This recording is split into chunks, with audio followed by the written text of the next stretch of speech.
The homes that you bring, the dreams that you share, the pleasure you get when you know that we care. The faith that you place, the trust that we share, the joy in your heart when you know that we care. You before we, at USV. You before we, at USV. USV, your reliable healthcare partner.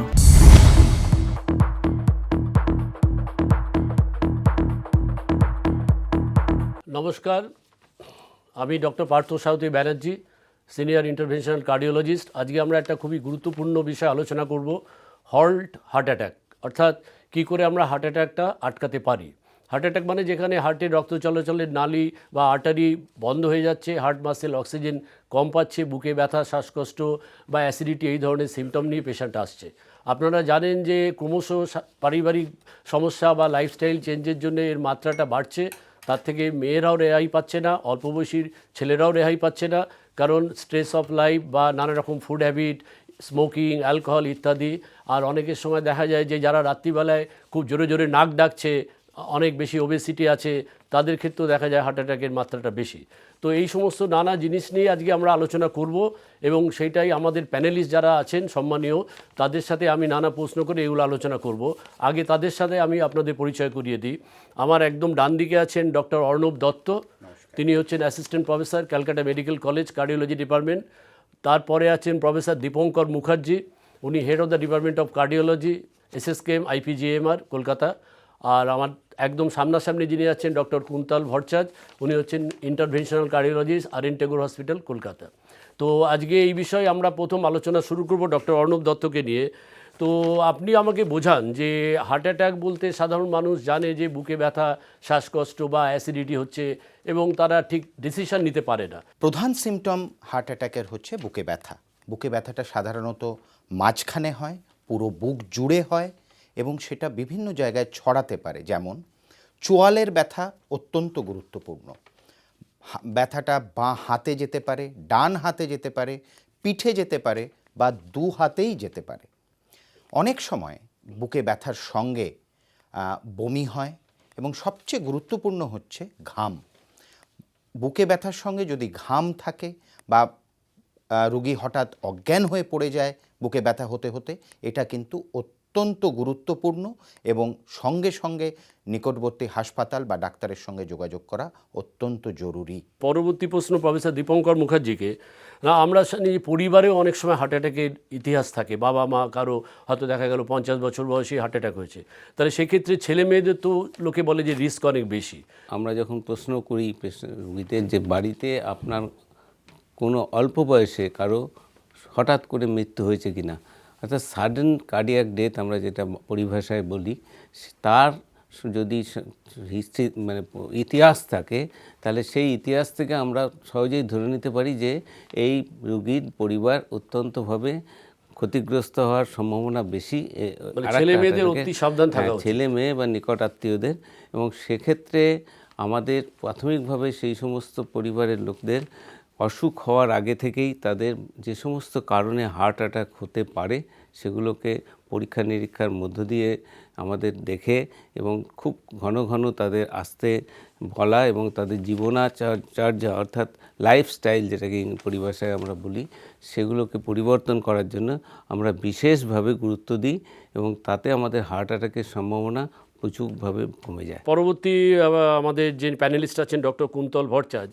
আচ্ছা, আমরা জানি যে diabetes থাকলে নাকি heart অ্যাটাকের সম্ভাবনা বেড়ে যায়, এবং অনেক পেশেন্ট যারা ডায়াবেটিসে ভোগে তারা বেশিরভাগ ক্ষেত্রেই হার্ট অ্যাটাকেই মারা যায়। আমাদের দেশে প্রায় 35% অ্যাডাল্ট পপুলেশনের ডায়াবেটিস আছে, এবং ডায়াবেটিস থাকলে দেখা যায় যে প্রায় 2 থেকে 4 গুণ হার্ট অ্যাটাকের রিস্ক বেড়ে যায়। আমরা যদি 65 বছরের উপরের পুরুষ এবং মহিলাকে নিয়ে পরীক্ষা করে দেখেছি, প্রায় 68% থেকে 70% পেশেন্টদের হার্ট অ্যাটাকের রিস্ক খুব হাই।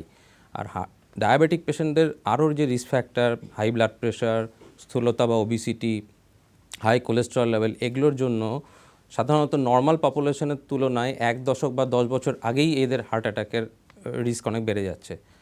আর সবচেয়ে জরুরি অবস্থায় যেটা হয় এদের সাইলেন্ট হার্ট অ্যাটাক হয়। তো ডায়াবেটিক পেশেন্টরা বুঝতেই পারে না যে আমার একটা হার্ট অ্যাটাক হয়ে গেছে, সেজন্য আমাদের কাছে অনেক সময় অনেক দেরিতে পৌঁছয়, সেজন্য অনেক কমপ্লিকেটেড কেস হয়ে যায়। আমি ডক্টর অর্ণব দত্তকে জিজ্ঞেস করতে চাই, হার্ট অ্যাটাক হয়ে গেছে এবং ডাক্তারের কাছে এসে বলছে ডাক্তারবাবু আমি কি তাহলে আর কাজে ফিরতে পারবো না, আচ্ছা আমার তাহলে কী ধরনের এক্সারসাইজ করবো বা আমি কি হাঁটা চলা এই ধরনের ব্যাপারে কোনো উপদেশ দেবেন আমাকে?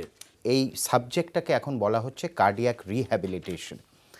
একটা হার্ট অ্যাটাক হয়ে যাওয়ার পর একটা মানুষের প্রথম 6 সপ্তাহটা অত্যন্ত জরুরি পিরিয়ড, কেন কি এই সময় আবার একটা হার্ট অ্যাটাক হওয়ার চান্স থাকে।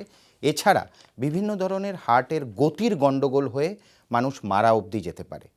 কিন্তু তারপর থেকে যখন রিস্কটা ধীরে ধীরে সময়ের সঙ্গে কমছে, তখন কিন্তু মানুষকে একটা প্রপার স্ট্রাকচার্ড এক্সারসাইজ প্রোগ্রামে আসতেই হবে এবং সেটা শুরু হবে প্রথমে চলা দিয়ে, হাঁটা। প্রথমে 10 মিনিট, 15 মিনিট, 25 মিনিট অবধি আমরা সেটাকে বাড়াই ধীরে ধীরে আন্ডার সুপারভিশন।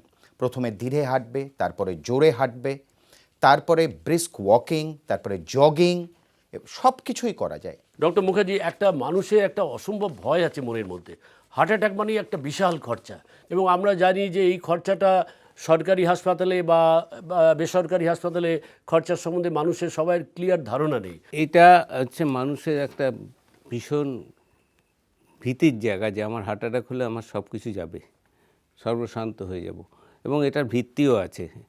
যদি আমরা হার্ট অ্যাটাক আটকাতে না পারি, যে ক্ষেত্রে হয়েছে, সেক্ষেত্রে আমরা বলবো যে সরকারি হাসপাতালে এই হার্ট অ্যাটাকের চিকিৎসা পশ্চিমবঙ্গ সরকারের দেওয়া দৃষ্টিভঙ্গি গত কয়েক বছর যেভাবে চলছে, তাতে আমরা সম্পূর্ণ বিনা পয়সায়, যে আমাদের যে সমস্ত সেন্টার আছে সেখানে সম্পূর্ণ বিনা পয়সায় চিকিৎসা দিতে পারি। আমাদের কাছে পৌঁছানো মাত্রই চিকিৎসা বিনা পয়সায় হয়ে যাবে। আর বেসরকারি ক্ষেত্রে কি করবে?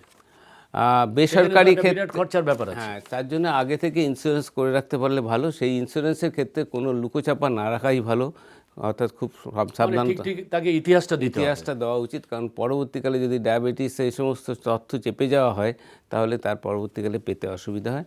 একটা স্টেন্ট দিয়ে যদি একটা পেশেন্টের প্রাইমারি অ্যাঞ্জিওপ্লাস্টি করা হয়, খরচ 1,20,30 থেকে 1,60,70-এর মধ্যে, হসপিটাল টু হসপিটাল ভ্যারি করে। তো আমি ডক্টর ভট্টাচার্যকে প্রশ্ন করতে চাই যে অ্যাঞ্জিওপ্লাস্টিতে একরকম এক্সারসাইজের কথা বলা হয় যে কত তাড়াতাড়ি সে ফিরতে পারবে, আবার ধরুন বাইপাস সার্জারি হয়েছে, সেটা একটা বিরাট বড় অপারেশন, বুক খুলে, এবং তাতে বলে যে একটু বিশ্রামটা বেশি নেওয়া দরকার।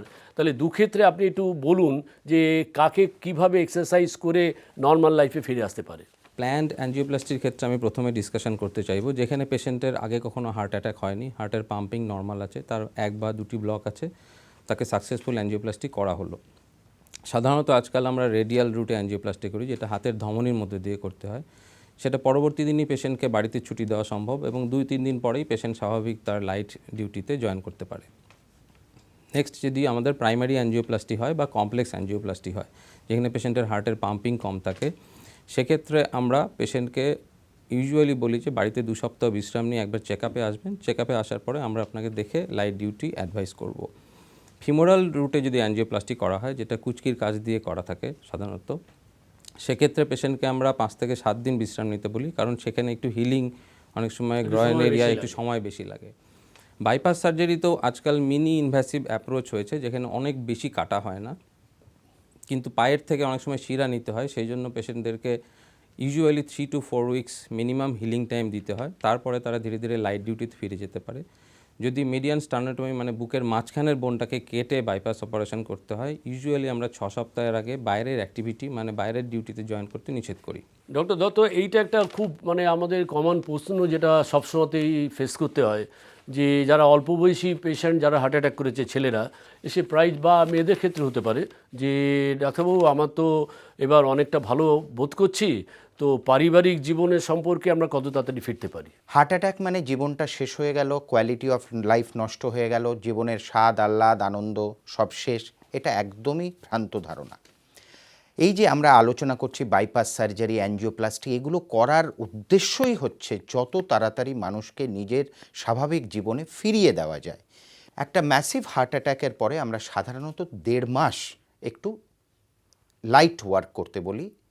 সেক্সুয়াল অ্যাক্টিভিটি মানে নারী পুরুষের সম্পর্কের ব্যাপারটা বা কনজুগাল লাইফ যেটা বলি। যেটা বলা হয় সেটা সাধারণত 5 মিনিটস দরকার হয়। 5 মিনিটস এটা একটা ডাক্তারি বিজ্ঞান পরিভাষা। 5 মিনিটস মানে হচ্ছে হালকা এক্সারসাইজ, হালকা, এবং তারপর থেকে তার কোনো এই সেক্সুয়াল অ্যাক্টিভিটির উপরে রেস্ট্রিকশন আমরা most of the time in majority of cases করে থাকি না, এক্সেপ্ট যদি তার হার্ট অ্যাটাকের সঙ্গে হার্ট ফেলিয়ার হয়ে pumping থাকে, functionটা তার কমে খারাপ গেছে। হয়ে গিয়ে থাকে।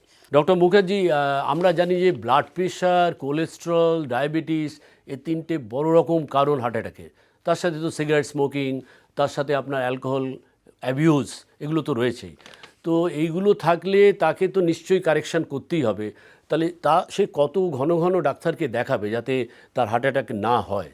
আমি যদি দেখি যে আমার ঠিক স্কুল থেকে যখন তারা বেরোচ্ছে সেই সময় তাদের আমি যদি এই নলেজটা দিতে পারি, এই ধারণাটা দিতে পারি, মানে আপনি যে- বলছেন স্কুল থেকেই হ্যাঁ, নলেজটা হ্যাঁ, স্কুলে ছড়িয়ে দেওয়া। যখন বেরোচ্ছে, স্কুল থেকে ঠিক ওই সময় 17-18 বছর বয়স 17-18 বছর বয়সের কাছাকাছি গেলেই তাদের একটা প্রাথমিকভাবে ব্লাড প্রেশার, ব্লাড সুগার একটা ধারণা আর তৈরি হয়। কোলেস্টেরল, সোজা কথায় আমরা যেটাকে লিপিড প্রোফাইল বলি, সেই তিনটে জিনিস আমাদের দেখে নেওয়া দরকার, বিশেষত যেসব ফ্যামিলিতে ওই আর্লি early heart অল্প attack-এর history বয়সে আছে।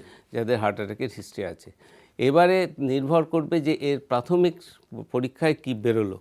যদি দেখা যায় যে তার কোলেস্টেরল খুব হাই, তার বাড়িতে বাজে আছে, মানে ইতিহাস আছে, অথবা তার কোলেস্টেরলের সাথে সুগারও বেশি, প্রেশারও বেশি, এরকম নানা রকমের সংমিশ্রণে সে আছে, তাহলে তাকে অতি ঘন ঘন করতে হবে। এমনকি তাকে প্রথম দিকে 3 থেকে 6 মাসের মাথায়ও লিপিড প্রোফাইল করতে হতে পারে।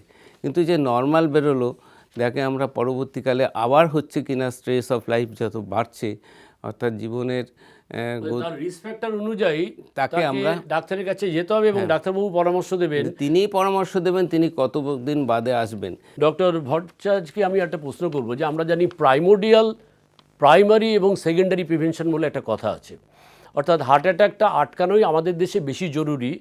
হয়ে গেলে তো হয়েই গেল, তার উপর একটা মানে প্রবলেম এসে গেল, সমস্যা এসে গেল, খরচা এসে গেল। তাহলে এই তিনটে যে প্রিভেনশন, সেটার সম্বন্ধে আপনি কিছু বক্তব্য বলুন। না, বুঝতে হবে রিস্ক ফ্যাক্টর যেগুলো আছে আমাদের, সেই রিস্ক ফ্যাক্টরের কিছু আমরা পরিবর্তন করতে পারি, কিছু ক্ষেত্রে আমরা ওটাকে মডিফাই বা পরিবর্তন করতে পারি না। যেমন বয়স বাড়ার সাথে সাথে হার্ট অ্যাটাক বাড়বে। পুরুষদের স্ত্রীদের তুলনায় অপেক্ষাকৃতভাবে হার্ট অ্যাটাকের চান্স অনেক বেশি। আর ফ্যামিলি হিস্ট্রি থাকলে সেটাকেও আমরা চেঞ্জ করতে পারি না। কিন্তু যেটা পারি, যেগুলো মডিফায়েবল রিস্ক ফ্যাক্টর আছে, সেগুলোকে আমাদের দেখতে হবে। সো রিস্ক ফ্যাক্টরের মধ্যে ওবেসিটি, ব্লাড প্রেশার এবং হাই কোলেস্টেরল যদি থাকে, সেগুলো নিয়মিত চিকিৎসা করা। ধূমপান, alcohol, smoking cessation, any kind of tobacco, যত রকমের তামাক জাতীয় দ্রব্য আছে সেগুলোকে বন্ধ করে রাখতে হবে। Healthy lifestyle and food habit acquire করতে হবে। সেটা কীরকম? যেমন অল্প বয়স থেকেই তাকে শেখাতে হবে কোনটা ভালো খাবার, কোনটা খারাপ খাবার। সব বেশি করে ভেজিটেবলস, বেশি করে ফল, এগুলো খেতে হবে। ফাস্ট ফুড এগুলো অ্যাভয়েড করতে হবে। ভাজা জিনিস বা ফ্যাট খাওয়া কমাতে হবে। অ্যালকোহল সম্বন্ধে আপনার কি বক্তব্য? অ্যালকোহল, আমাদের দেশে অ্যালকোহল সম্বন্ধে যেটা ভাবতে হবে যে অ্যালকোহল আমরা রেগুলার ড্রিঙ্কিং যারা করছে, তাদের হার্টের ব্লকেজ রিলেটেড ইস্যুর থেকে হার্টের অ্যারিথমিয়া বা হার্ট ফেলিয়ার, যেটা ডাইলেটেড কার্ডিওমায়োপ্যাথি হয়, সেটা রিস্ক অনেক বাড়িয়ে দেয়। সো যাদের অলরেডি হার্ট অ্যাটাক হয়ে গেছে, তাদের ডাক্তারের পরামর্শ ছাড়া অবশ্যই অ্যালকোহল সেবন করা উচিত নয়। অ্যালকোহলের মেডিকেল বেনিফিট খুব বেশি ট্রায়ালে আমরা পরীক্ষা করে দেখেছি যে নেই। So as a food, as a part of restricted amount consume করতে হবে।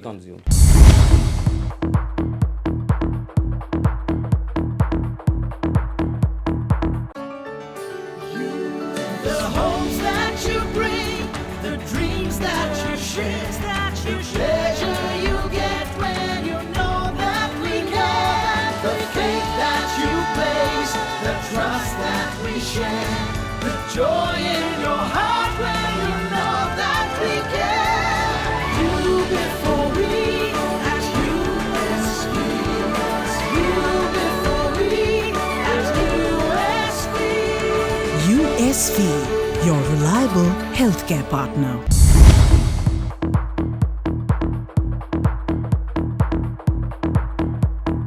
ডক্টর দত্ত, লোকে এসে বলে খুব মানে একটা ভয়ানক তাদের মধ্যে একটা ভয় যে ডাক্তারবাবু আমার তো একবার হার্ট অ্যাটাক হয়ে গেল, আবার কি হতে পারে? এই একটা বিরাট ভয় তাদের মনের মধ্যে। অবশ্যই হতে পারে, কিন্তু এখন মডার্ন মেডিসিনে এত ভালো ভালো ওষুধপত্র এসে গেছে যে সেই রিস্কটা আমরা অনেক কমিয়ে দিতে পারি। একটা সাধারণ জেনারেল পপুলেশনের হার্ট অ্যাটাক হওয়ার চান্স যতটা, তার থেকে যার একবার অলরেডি হার্ট অ্যাটাক হয়ে গেছে তার একটা সেকেন্ড অ্যাটাক হওয়ার চান্স অনেক বেশি। তাই তাকে আরও বেশিভাবে সচেতন হতে হবে এবং ডাক্তারের পরামর্শর আন্ডারে তাকে সবসময় থাকতে হবে। এবং আমরা তাদের রক্ত পাতলা করার ওষুধ সারা জীবন ধরে খাইয়ে যাই যাতে আবার হার্ট অ্যাটাক না হয়। কোলেস্টেরলের ওষুধ সারা জীবন ধরে খাইয়ে যাই যাতে নতুন করে ব্লক সৃষ্টি না হয় বা যে ব্লক আছে সেগুলো আবার ফেটে নতুন করে হার্ট অ্যাটাক না হয়। এছাড়া যেগুলো অলরেডি বলা হয়েছে যে ধূমপান, স্মোকিং, টোব্যাকো কমপ্লিটলি বর্জন করা, অ্যালকোহল সেবন না করা, এক্সারসাইজ করা এবং প্রেশার, সুগার কন্ট্রোলে রাখা, তাহলে কিন্তু চান্স অফ হার্ট অ্যাটাক অনেক অনেক কম। এবং সেক্ষেত্রে সেই মানুষ ভয় ছাড়াই স্বাভাবিক জীবন দীর্ঘভাবে কন্টিনিউ করতে পারে without fear of another heart attack. But বারবার যেটা বলবো যে ডাক্তারের পরামর্শে থাকা, এবং শুধু থাকা নয়, ডাক্তারের পরামর্শকে ফলো করা, লাইফস্টাইলটাকে পাল্টানো এবং নিজের জীবনটাকে ঠিকভাবে মেনে চললে নিয়ম মেনে চলা, তাহলেই আপনার জীবনটা দীর্ঘ হবে এবং সেক্ষেত্রে আপনি অনেক দিন ধরে জীবনের আরও স্বাদ আহ্লাদ ভোগ করতে উপভোগ পারবেন। করতে পারবেন। মানুষ ভাবে যে হার্ট অ্যাটাক হওয়া মানেই আমাকে একমাত্র উপায় হচ্ছে অ্যাঞ্জিওপ্লাস্টি অথবা বাইপাস সার্জারি। এটা লোকের মধ্যে একটা ধারণার সৃষ্টি হয়েছে। তো এখন প্রশ্ন হচ্ছে যে অ্যাঞ্জিওপ্লাস্টি, বাইপাস ছাড়া হার্ট অ্যাটাক হয়ে গেলে আর কি কোনো চিকিৎসা আছে? অবশ্যই আছে। এবং আমি মনে করি আমাদের দেশে, শুধু আমাদের রাজ্যে না, আমাদের দেশে মানুষ 1 ঘন্টা 2 ঘন্টার মধ্যে পৌঁছতে পারবে হার্ট অ্যাটাক ডায়াগনোসিসের পরে। যদি দেরি হয় তাহলে তো আরও গেল। ডায়াগনোসিস হয়েছে হার্ট অ্যাটাক, তার অনেক পরে ডায়াগনোসিস হলো, এটাই হচ্ছে বেশি হয় ভুলভাল। তা সত্ত্বেও যদি ঠিক সময়ে ডায়াগনোসিস হয়, তার 1-2 ঘন্টার মধ্যে যদি না পৌঁছতে পারে, অন্তত 2 ঘন্টার মধ্যে মানে যদি যত তাড়াতাড়ি সম্ভব পৌঁছতে অ্যাঞ্জিওপ্লাস্টি হবে। করতে পারে, এরকম সেন্টারে না পৌঁছতে পারে, তার জন্য আমাদের অনেক আগেই একটা ওষুধ বেরিয়ে গেছে, যেগুলো থ্রম্বোলাইটিক বলে। হ্যাঁ, যেগুলোকে ক্লটটাকে, সোজা কথায় হার্ট অ্যাটাকে একটা ক্লট হয়, সেই ক্লটটাকে গলিয়ে দিতে পারে। গলিয়ে দিলে সেটা কি ধরুন এই দূর দূরান্তে যারা আছে, প্রান্তিক এরিয়াতে যারা থাকে, তাদের ক্ষেত্রে দেওয়া সম্ভব? হ্যাঁ, দূর দূরান্ত, এমনকি আজকাল অ্যাম্বুলেন্সে দেওয়া সম্ভব, বাড়িতেও যে দেওয়া সম্ভব না তা নয়। বাড়িতেও আমি যখন তাহলে পুরুলিয়া, আপনি বলতে চাইছেন হাসপাতালে পৌঁছানোর আগে ওটা দিয়ে দেওয়া উচিত? হ্যাঁ, হাসপাতালে পৌঁছানোর আগেই দিয়ে দেওয়া উচিত। পরবর্তীকালে তার অ্যাঞ্জিওগ্রাফি করে দেখে যদি ওই যে মনে হয় যে অ্যাঞ্জিওপ্লাস্টি বা বাইপাস লাগবে, দরকার, সে অনুযায়ী করা উচিত। লোকেরা বলে ডাক্তারবাবু ভীষণ দামি ওষুধ, আমি খেতে পাচ্ছি না। এটা কি সারা জীবন আমায় খেতে হবে, নাকি আপনি একটু কম দামি ওষুধ দেবেন বা ওষুধের সংখ্যা কমিয়ে দেবেন? এটা খুব প্র্যাকটিক্যাল কোশ্চেন, এটা সবসময় আমাদের এই প্রশ্নের সম্মুখীন হতে হচ্ছে। এবার যার অলরেডি হার্ট অ্যাটাক হয়েছে বা হার্টের একটা প্রসিডিওর হয়েছে, সেটা বাইপাস হতে পারে বা অ্যাঞ্জিওপ্লাস্টি হতে পারে, তাদের যেহেতু পরবর্তী হার্ট অ্যাটাকের চান্স অনেক বেশি, সেক্ষেত্রে কিছু ওষুধ তাদেরকে সারা জীবন খেতে হয়। যেমন প্রথমে আমরা কোনো অ্যাঞ্জিওপ্লাস্টি বা বাইপাস পেশেন্টদেরকে 2টো গ্রুপের রক্ত পাতলার ওষুধ একসঙ্গে 1 বছর মিনিমাম খেতে বলি। তারপরে সারা জীবন একটা গ্রুপের রক্ত পাতলার ওষুধ খেয়ে যেতে হবে যাতে ফার্দার কোনো এপিসোড না আসে। না, এই ওষুধটা ভীষণ সস্তা, আমরা সবাই জানি। অ্যাসপিরিন খুব সস্তা ওষুধ, 1 টাকা বা 1.5 টাকা বা 2 টাকা পার ডে সবাই তো কস্ট। অ্যাসপিরিন সহ্য নাও হতে পারে। হ্যাঁ, যদি কারো অ্যাসপিরিন সহ্য না হয় তাহলে তার জন্য অল্টারনেট মেডিসিন আছে। সেই মেডিসিনেরও দাম খুব বেশি নয়, সেগুলো 3 থেকে 6 টাকার মধ্যে প্রতিদিনের খরচা। দ্বিতীয়ত আসছি কোলেস্টেরলের মেডিসিন। এই 2টো মেডিসিন অপরিহার্য, সারা জীবন খেতে হবে এবং কোলেস্টেরলটাকে টার্গেট ডোজের মধ্যে খেতে হবে যাতে প্রপারলি ডাক্তারবাবু মনে করেন যে আমার এলডিএল কোলেস্টেরলটা একদম লো মেনটেন্ড আছে, যাতে ফার্দার ব্লকেজ স্টেন্টের মধ্যে বা বাইপাসের মধ্যেও না আসে। তৃতীয়ত, অনেক পেশেন্ট থাকে যাদের ফুল কমপ্লিট প্রসিডিওর করা আমাদের সম্ভব হয় না, সিমটম থেকে যায়। সিমটম রিলিফের জন্য কিছু ওষুধ, যেমন নাইট্রেট গ্রুপের ওষুধ বা বিটা ব্লকার গ্রুপের ওষুধ, কিছু কিছু পেশেন্টকে আমরা লং টার্ম দিয়ে থাকি। কারো কারো ক্ষেত্রে দেখা যায় যে হার্টের পাম্পিং অনেকটা কম, সেই জন্য যাতে তাদের বারবার হসপিটালে হার্ট ফেলিয়ার নিয়ে ভর্তি না হতে হয়, সেই জন্য কিছু প্রয়োজনীয় ওষুধ অনেক পেশেন্টদের লাইফ লং খেতে হয়। কিন্তু এখন সাধারণত পেশেন্টদের, যেহেতু সরকারি ক্ষেত্রে দেখা যায় যে ওষুধপত্র অনেক সস্তায় অ্যাভেলেবেল হয়ে গেছে, যাদের খুব অসুবিধে তারা সেই সব দোকানে গিয়ে ওষুধপত্র কিনলে আমার মনে হয় খরচাটা অনেকটা কমে যেতে পারে এবং মেবি মাসে হয়তো 400 বা 500 টাকা দিয়ে তার সারা মাসের ওষুধের খরচা চালানো সম্ভব। কিন্তু ওষুধ বন্ধ করে দেওয়াটা আরও বেশি বিপজ্জনক এবং পরবর্তী ক্ষেত্রে খরচা তার আরও বেড়ে যায়। তো আপনারা শুনলেন যে আজকে আমরা যে আলোচনা করলাম আমাদের 3 প্যানেলিস্টের সাথে, যে হার্ট অ্যাটাক হলে ভয় পাওয়ার কিছু নেই। যত তাড়াতাড়ি সম্ভব হাসপাতালে যান, সবাই সচেতন থাকুন এবং সেই অনুযায়ী তারা জীবনধারা যেমন ডাক্তারবাবু পরামর্শ দেন চলবেন। মেয়েদেরও বলি যে আপনারা অ্যালকোহল খাবেন না যদি অভ্যেস থাকে। অনেকে আজকাল মেয়েরা সিগারেটও খায় ওয়েট কমানোর জন্যে, সেটা কখনোই করবেন না। নিজের এক্সারসাইজ, নিজের ওয়েট, নিজের অন্য যে ওষুধগুলো খাচ্ছেন সেগুলো বুঝে খাবেন এবং রিল্যাক্সেশনটা খুব দরকার। রিল্যাক্সেশন এই কারণেই দরকার কারণ সেটাও অনেকটা স্ট্রেস হয়, সেই জন্য মাঝে মাঝে বেড়াতে চলে যাবেন। আর ডক্টর ভট্টাচার্য যেটা মেনশন করেছেন খাওয়া দাওয়া অধিক সবজি ফল বা গ্রিন ভেজিটেবলস এইগুলো খাবেন, ফাস্টফুড অ্যাভয়েড করবেন। আর এছাড়া ডাক্তারের পরামর্শ মতো ওষুধ খাবেন এবং তাহলেই আপনি ভালো থাকবেন। ভয় পাওয়ার কোনো কারণ নেই। যদি পয়সা না থাকে সরকারি জায়গায় যান, আর যদি পয়সা থাকে তাহলে আপনার পছন্দ মতো বেসরকারি জায়গায় যান, কিন্তু ঘরে বসে থাকবেন না, তাহলে আপনি আরও বিপদে পড়বেন। নমস্কার।